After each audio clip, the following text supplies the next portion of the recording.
안녕하세요. 세상에 저 같은 이유로 파혼하게 된 사람이 또 있을까 싶네요. 이미 벌써 한참이 지난 일이지만 아직도 그때 생각하면 어이가 없어서 웃음만 나옵니다. 물론 그때는 속이 상하기도 하고 세상 모든 게 다 짜증날 정도였는데 지금 생각해보면 참 잘했다는 생각밖에 들지 않네요. 제 파혼 소식에 주변 지인들도 많이 놀랐고 그때는 저를 많이 위로해주고 그랬는데 나중에 와서 이야기해보니 제가 상심이 많이 커 보였어서 그때는 저를 위로해줬는데 사실 너무 어이가 없었기도 하고 상황만 두고 보면 제 대처도 그렇고 웃음을 참아야 했던 적이 한두 번이 아니었다고 하네요. 파혼하고 나서 한참이 지난 뒤에 찾아온 남자친구를 한 방 먹여줬거든요. 지금은 저도 다 지난 일이고 이야기해도 아무런 문제가 없기에 이렇게 사연으로 한번 적어보았어요. 결혼까지 약속한 남자친구는 제가 대학 졸업 후 취직을 포기하고 가게를 차리면서 처음 알게 되었습니다. 가게를 차리는데 이런저런 도움을 받게 되었고 그때부터 인연이 닿아서 연애를 시작하게 되었지요. 그러니 따지고 본다면 거의 대학 졸업한 후부터 6년이 넘는 시간 동안 연애를 했던 거예요. 그렇기에 결혼 이야기가 오고 가는 것까지도 꽤나 자연스러웠습니다. 오래 만난 만큼 서로의 지인들한테 서로를 소개시켜줬고 하나같이 저희들은 오래오래 행복하게 잘 살 것 같다고 이야기를 해왔어요. 저도 그 말에 그 어떤 의심도 들지 않았었고 듣던 말처럼 행복한 결혼 생활이 저희를 기다리고 있을 거라 믿었습니다. 그런데 결혼 준비를 하면서 특히 남자친구 가족들을 직접 만나게 되면서 그런 확신이 조금씩 무뎌지기 시작했어요. 중간 역할을 하려 한다기보다는 그저 자기가 복잡한 상황에 처할 것 같으면 그 자리를 아예 피해버리는 식으로 대처를 하고는 했었거든요.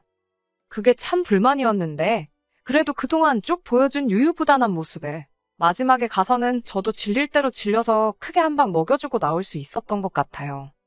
아무튼 남자친구는 다른 건 몰라도 가족 문제에 있어서만큼은 영 자신 없는 모습을 보여줬습니다.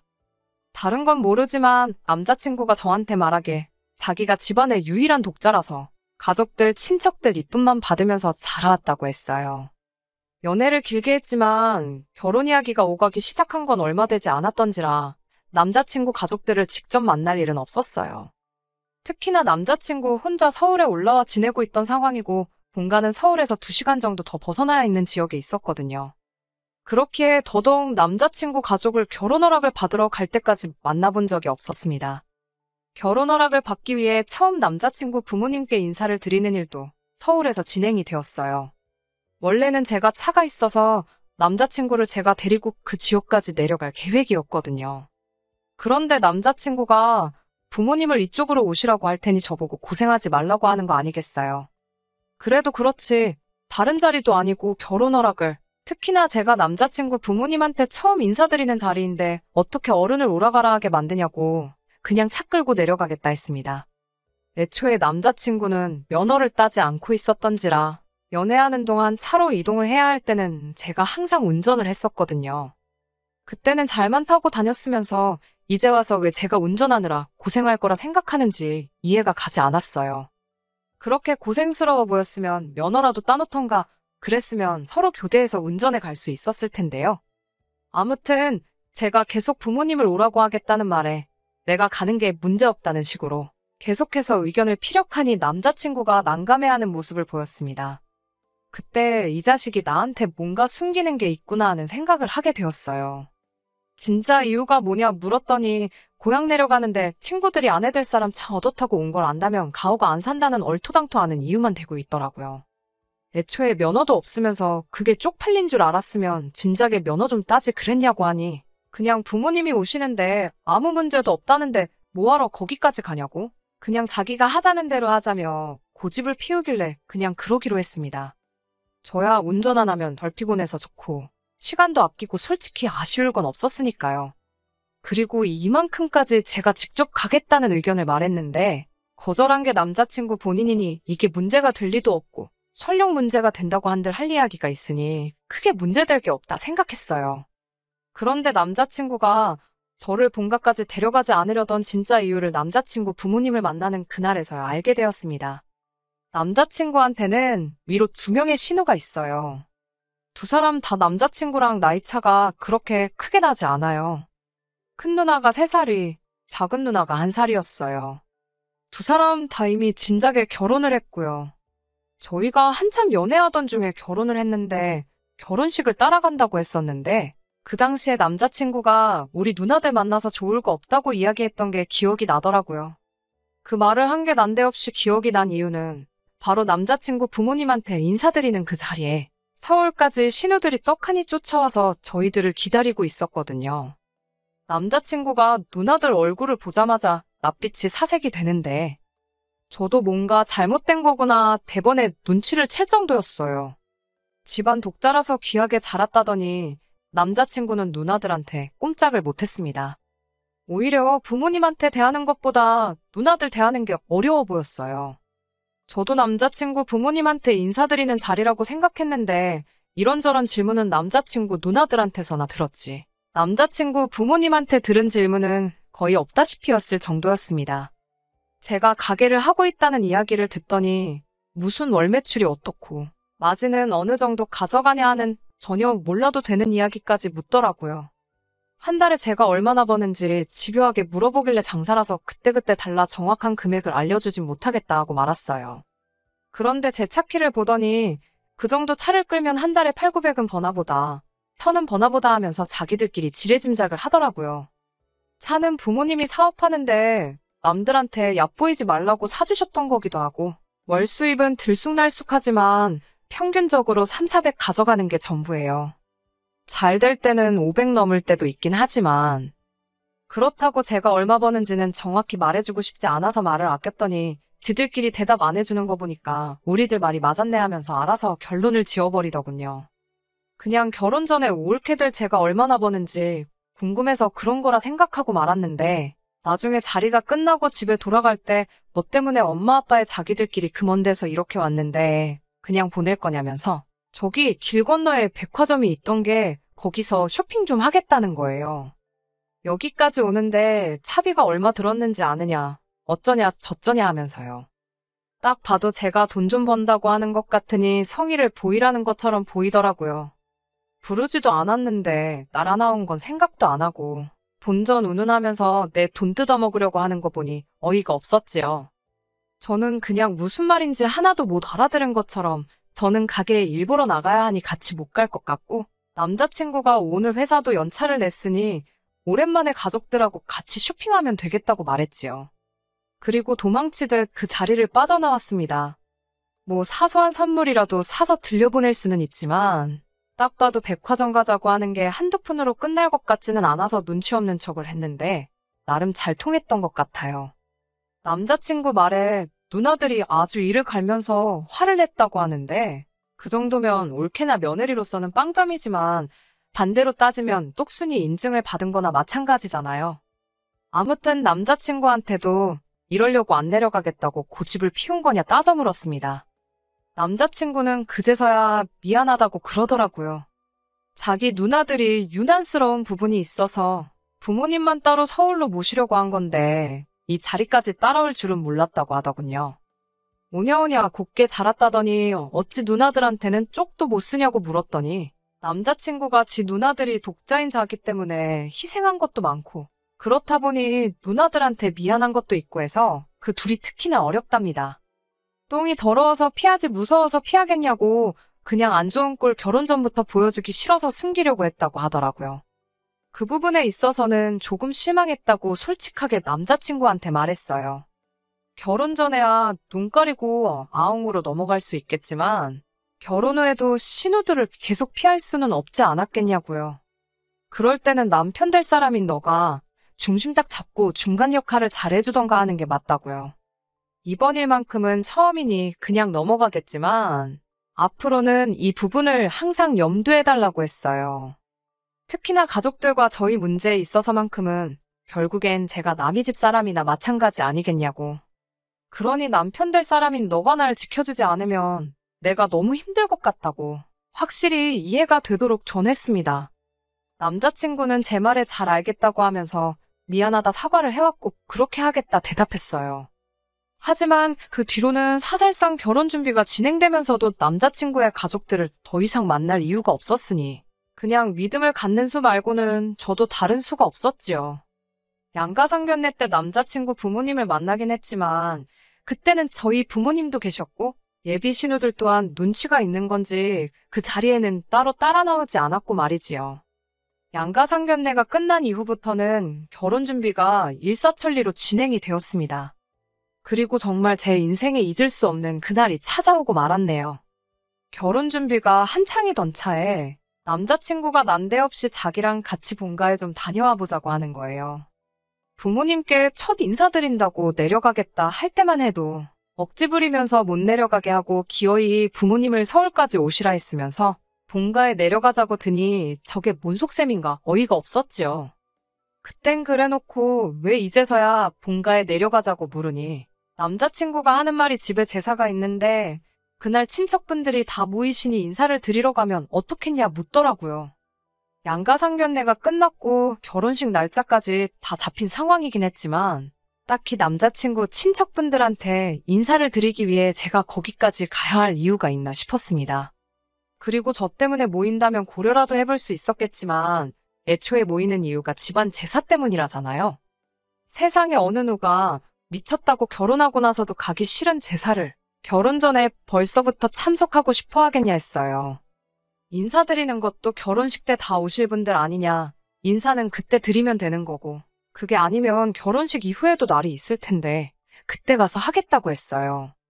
제사 때문에 다녀와야 하면 혼자 다녀오라고요. 그랬더니 남자친구가 그제서야 또 우물쭈물 진실을 말해주더라고요.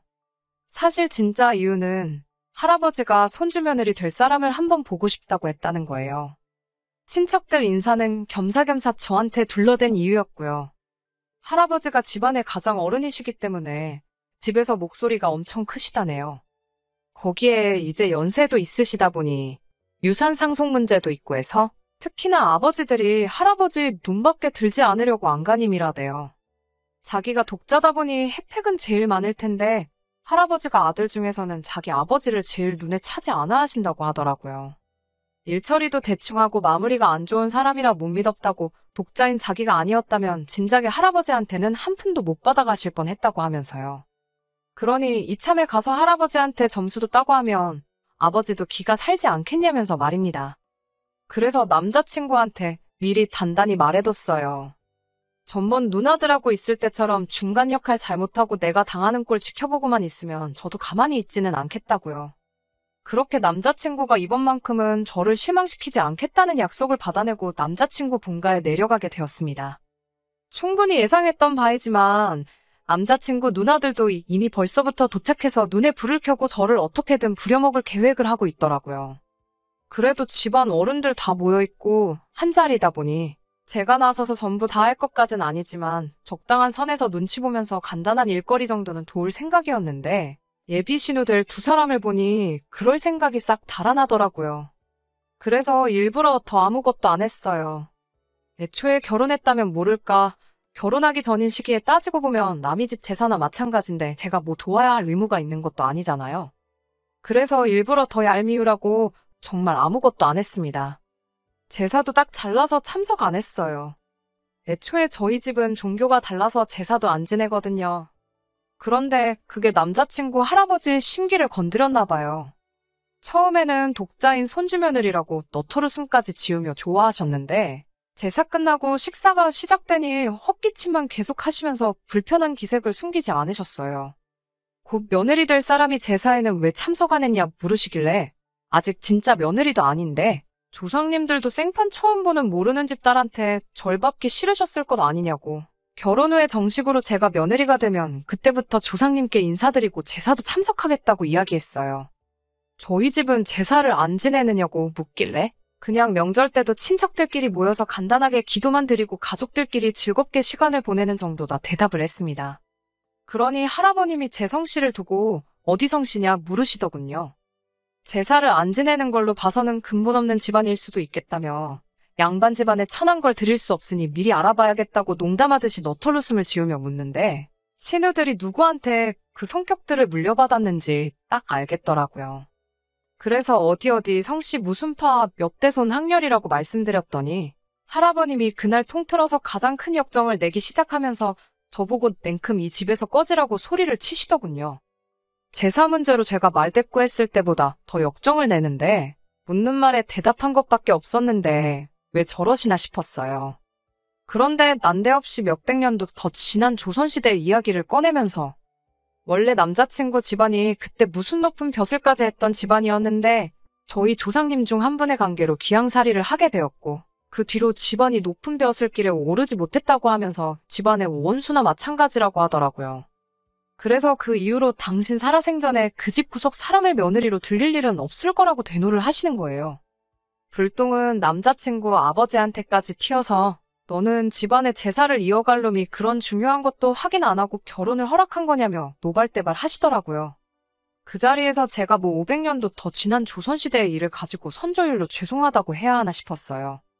애초에 그 와중에 내 편이 돼서 중간 역할 잘해준다던 남자친구는 얼굴이 사색이 돼서 바들바들 떨고만 있지. 할아버지한테 대들고 이 결혼을 계속 진행시키려는 의지는 하나도 보이지 않더라고요. 저도 듣다 열받아서 그냥 자리 박차고 일어나서 나왔어요. 다른 건 몰라도 500년 전에 우리 선조들이 일처리 하나는 참 잘한 것 같다고. 귀향이 아니라 아주 옥살이를 시켰어야 했는데 그게 참 아쉽게 됐다고 한마디 했지요. 그리고 그 길로 차 끌고 서울로 올라와 버렸습니다. 남자친구는 그 와중에 전화해서 자기를 두고 가면 어떡하냐고 전화가 오더라고요.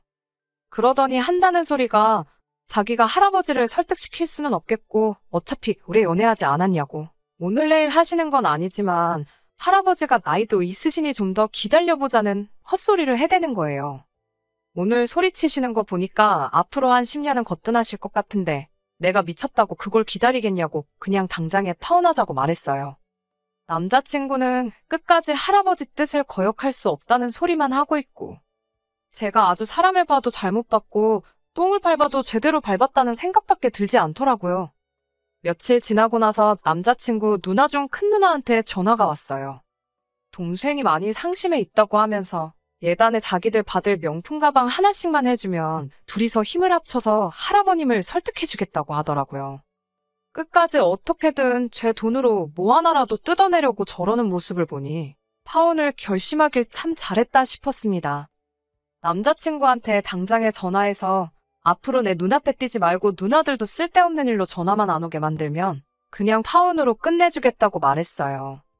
아무래도 오래 연애를 해왔다 보니 둘이서 같이 알고 있는 지인들이 많았거든요. 이 황당한 사연을 들으면 그 지인들도 분명히 남자친구한테서 등을 돌릴 게 뻔했고 걔 중에는 남자친구가 제 덕에 일적으로도 도움을 받는 사람이 있었기에 남자친구가 제 제안을 거절할 수가 없었습니다. 그렇게 파혼을 하게 되었어요. 솔직히 처음에는 속도 상하고 황당하기만 했는데 차차 시간이 지나니까 차라리 파혼으로 끝난 게 다행이다 싶더라고요. 할아버지가 안 계시더라도 결국 그 집 구석 누나들하고도 평생 부대끼며 살아야 하고 거기에 독자니까 그 집 구석 제사까지 제가 받아올 판이었으니 말이지요. 최대한 파혼한 거 신경 쓰지 않고 평소처럼 지내려고 노력을 했어요. 좋은 결정이라 생각하니 이겨내는데도 그렇게 긴 시간이 걸리지 않았습니다. 그리고 나서 3개월 정도가 지난 시점에 남자친구가 제 가게까지 찾아왔더라고요.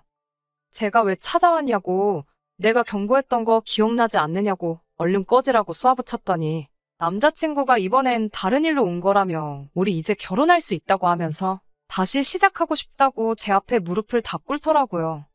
그 짧은 시간에 그렇게 정정하셨던 할아버님이 돌아가셨을 리도 없는데 왜 저렇게 나오는가 싶었습니다. 그런데 남자친구가 전해준 말 때문에 무릎 꿇고 빌고 있는 남자친구를 앞에 두고 아주 배꼽을 잡고 웃어버렸네요. 아무튼 파혼을 하게 되었고 할아버지 유산 문제로 이것저것 정리하다가 오래전부터 내려오던 족보로 좋기 몇백 년은 돼 보이던 물건을 찾았다고 하대요. 아무래도 오래된 책이다 보니 그건 따로 보관을 하고 있었고 그동안은 그냥 양장본 족보를 가지고 있었는데 오래된 만큼 역사적인 가치를 지니고 있지 않겠냐고 생각했다는 거예요. 그래서 그 책에 대한 감정을 맡겼는데 오래된 책인 만큼 사료로서의 가치를 인정받아 감정가는 후하게 나왔답니다. 그건 좋은 일인데 그 책이 알고 보니 족보는 맞는데 호적대장 같은 책이었다대요.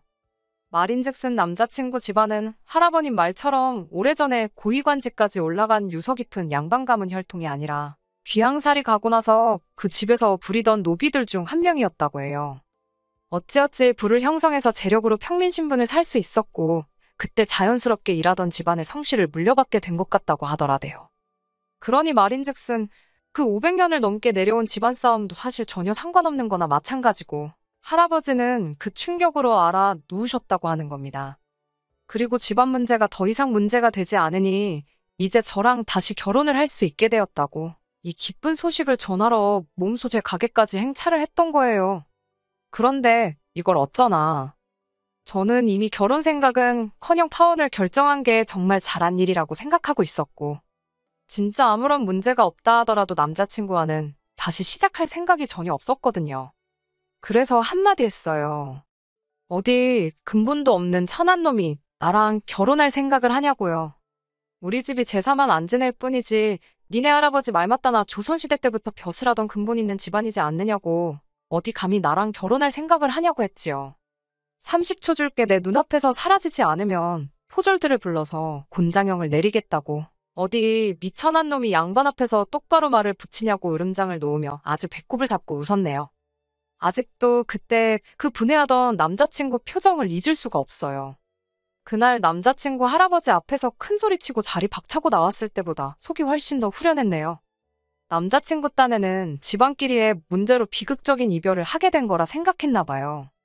제가 파혼을 결정한 건 남자친구 가족들과의 문제도 컸지만 가장 결정적인 이유는 결단력 없고 중요할 때 제 편 한번 들어주지 못하는 못 믿어온 모습 때문이 가장 컸거든요. 여태까지 이 파혼의 이유가 자기한테 문제가 있는 게 아니라고 생각했던 남자친구한테 제대로 참교육을 해줬습니다. 6년을 넘은 인연의 종지부를 찍긴 했지만 말씀드렸던 것처럼 저는 이 파혼이 제 인생에서 가장 잘 내린 결정 중에 하나라고 생각해요. 아무리 집에 돈이 많으면 뭐하나요? 저희 집도 부족함이 없고 저도 제 사업하면서 잘 먹고 잘 살고 있는데 말이에요. 아마 남자친구는 할아버지 유산을 혼자 다 물려받아도 지 누나들한테 다 빼앗겼을 거예요. 평생 남의 편으로 살 남편을 믿고 사는 것보다 평생을 혼자 살더라도 제 자신을 지킬 수 있는 결정을 내렸으니 후회는 없습니다. 끝까지 들어주셔서 감사합니다. 오늘의 사연은 여기까지입니다. 구독과 좋아요, 알람 설정 부탁드리고 더 좋은 사연으로 다시 찾아뵙겠습니다. 감사합니다.